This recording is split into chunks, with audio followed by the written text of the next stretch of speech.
Hey there, lovelies. Today I want to talk to you about success. Success obviously is not a new term, a new word. It's definitely something that we are all familiar with. Most of us are evolved today to the point that we realize success is not this one thing.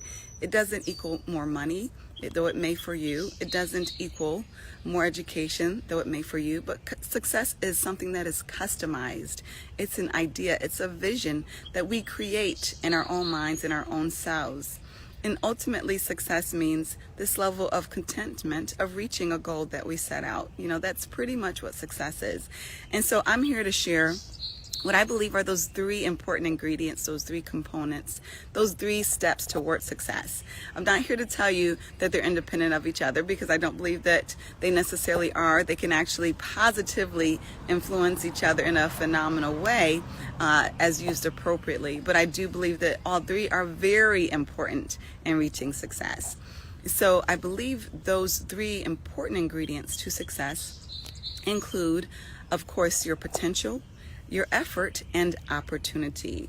I've heard others say, where opportunity meets preparation. And I'm not to say that I don't believe that also are that those aren't two major ingredients, but I believe potential is a huge one. I really do. Now, let me first and foremost say I think that all of us, and at the very least 99% of us, are underestimating our potential, and therefore underestimating our ability to reach certain levels of success. But that being said, I do believe that we do have different potential, different areas of potential, and different levels of potential in respective areas. So like I said, these three elements can definitely influence each other without a doubt. So for sure, if you get an opportunity, that opportunity may cultivate more skill sets, more talents, give you more life to your gifts, to the point where your potential increases, for sure. It's the same goes with your effort. The more effort you make, of course, the more you're going to increase that potential. And then you can also make effort in order to find an opportunity. So that being said, I'm not here to tell you that they are mutually exclusive of each other. Definitely not. And they can definitely be interdependent and having an influence on each other. But I do think that they are all key ingredients. So let's talk a little bit about those and what they look like as they manifest, or, and that, for that matter, don't manifest in your life. Potential being one. Is this something that you're really able to do? Do you have the capabilities, whether it's one, do you have the gifts? Was this something that you were just born doing, knocking it out the box? That's what potential looks like. It looks like gifts, or it looks like talents. And those talents are those things that we can develop, those skill sets that we can build, for example, whether it's writing or playing basketball. These are two things that you could be born with a significant number of gifts that are going to give you an advantage. But these are also things that we can build talents toward, right? These are often things that we can do better in our own accord by practicing. Build those talents around it that in turn increase our potential. Now, some people may say, if you're born a certain way, you probably aren't going to have the potential to do this. If you're born with X or without X, you're probably not going to have the potential to do Y. And a lot of times that can be true, but then there's that 1%, right?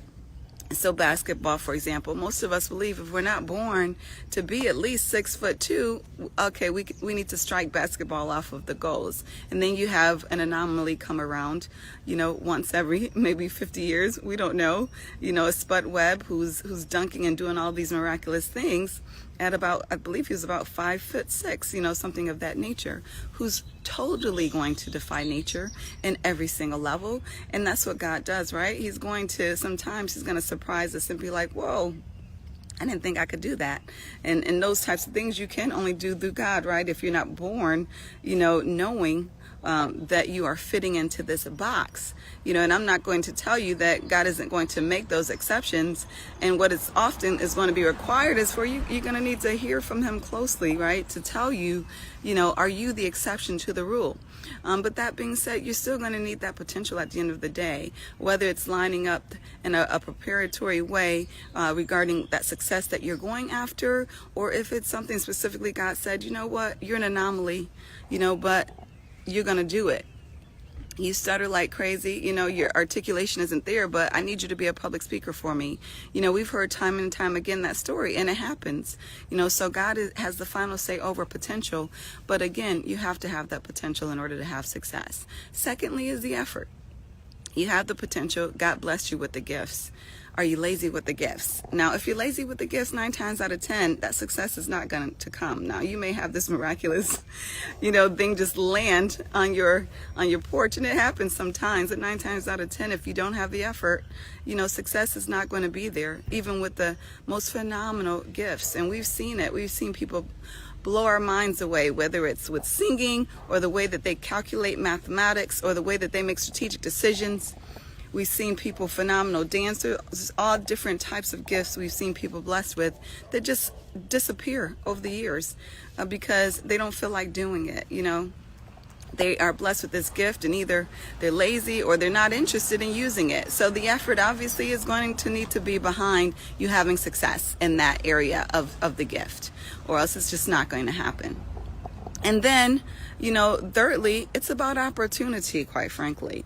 And this is something that a lot of us, we don't want to talk about. We want to believe, everybody has a fair shot, And it's just not the case. I'm not going to tell you that life is fair because I would be lying. I don't believe that, but I do believe we can work hard. We can hustle, to create our own opportunities. And we can definitely work hard and put that effort toward finding opportunities that's going to increase our opportunities for success, right? But I'm not going to tell you that everybody has the same level of opportunity because I just don't believe that. But I do believe that you can increase your chances and that you can definitely increase the opportunities that you have. You have tremendous influence over doing that and bettering your lives on every level. Again, going back to what I said earlier, that potential is phenomenal because it is something truly you can feed into. There's limits to it, but you can increase it. And the first thing goes to removing the limits that don't exist. Don't create imaginary limits on your potential. Don't create limits that God has not created on your potential. You have to feed yourself, with that positivity, with those positive affirmations and expectations, and that's going to significantly increase your odds. But again, those 3 ingredients are what I see as you having success in anything. Number 1, the potential. Number 2, the effort. And number 3, the opportunity. So I pray that you be blessed and that you receive those 3 ingredients where your success lies for you. And that you make it happen, whatever that is. Have a blessed day.